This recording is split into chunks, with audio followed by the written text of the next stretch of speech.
بيدري وفالفيردي أفضل موهبتين حاليا بخط الوسط بريال مدريد وبرشلونة. بيدري يلي حسن ياخد مركز أساسي ببرشلونة وهو بعمر 19 سنة بس، وفالفيردي يلي مستحيل ما يكون لاعب أساسي بأي نادي بالعالم، بس المشكلة إنه معه بالفريق كروس ومودريتش، وهذا السبب اللي بيخليه يبلش أغلب المباريات من على الدكة. رح نقيم هدول اللاعبين على 9 معايير ونشوف مين الأفضل بكل نقطة. وهلأ خلونا نروح على المعيار الأول. أول معيار عنا هو السرعة. صراحة بهي النقطة ما في مقارنة بين الاثنين. فالفيردي أسرع بكتير من بيدري، فبيدري مو من اللاعبين الوسط اللي بيعتمد أسلوب لعبهم على السرعة، وأسلوب لعب برشلونة بالاستحواذ على الكرة مساعده على هذا الشيء، بعكس ريال مدريد يلي بكتير أوقات بيكون بحاجة لاعب سريع بخط الوسط وخاصة بالمرتدات، بس أنشيلوتي مصر يبدي كروس على فالفيردي.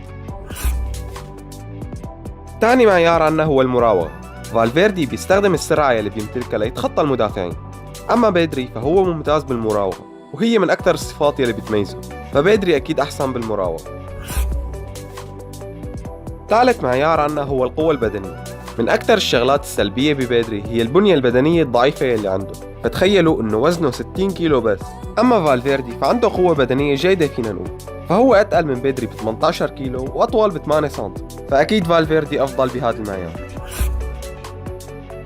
رابع معيار هو التمرير. الاثنين ممتازين بالتمريرات إن كانت الطويلة أو القصيرة، ودقة التمرير عندهم عالية. هلا هذا الحكي بشكل عام، بس بين هدول الاثنين بيدري أفضل بالتمرير، وخاصة بالكرات الطويلة أو البينية، فهو لما يمرر للمهاجمين بيحطهم بموقف لاعب ضد لاعب أو بشكل مباشر قدام المرمى. خامس معيار هو التهديف. هلا لاعب الوسط مو مهمته الأولى التسجيل، بس مع هيك هو مطالب بتسجيل عدد معين من الأهداف بكل موسم. فالفيردي مسجل جول واحد بس بكل البطولة، أما بيدري فمسجل 3. هلا كعدد أهداف الاثنين متقاربين كتير، مو هالفرق يعني، بس رح أعطي هاي النقطة لبيدري لأنه بيدري لعبان أقل ب 13 مباراة عن فالفيردي، ولأنه معدل التسديد عند بيدري أعلى. وهلا عنا المهام الدفاعية. هلا بيدري ممتاز بالضغط العكسي وافتكاك الكرة، بس إذا بدنا نحكي مين الأفضل بالمساندة الدفاعية والتحول من الهجوم للدفاع فهو أكيد فالفيردي، وأكيد السرعة يلي عنده بتساعده على هذا الشيء، فبالمجمل فالفيردي أفضل بالمهام الدفاعية. وسابع نقطة عنا هي صناعة الأهداف.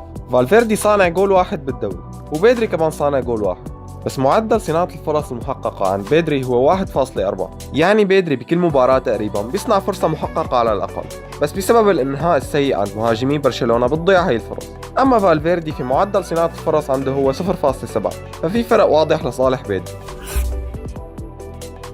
ثامن معيار هو التحكم بالكرة. فالفيردي جيد بالتحكم بالكرة، بس بيدري هو يلي ممتاز بهي النقطة، فشفنا شلون بيتحكم بالطابة كأنه جزء من جسمه، فبيدري أفضل بهذا المعيار.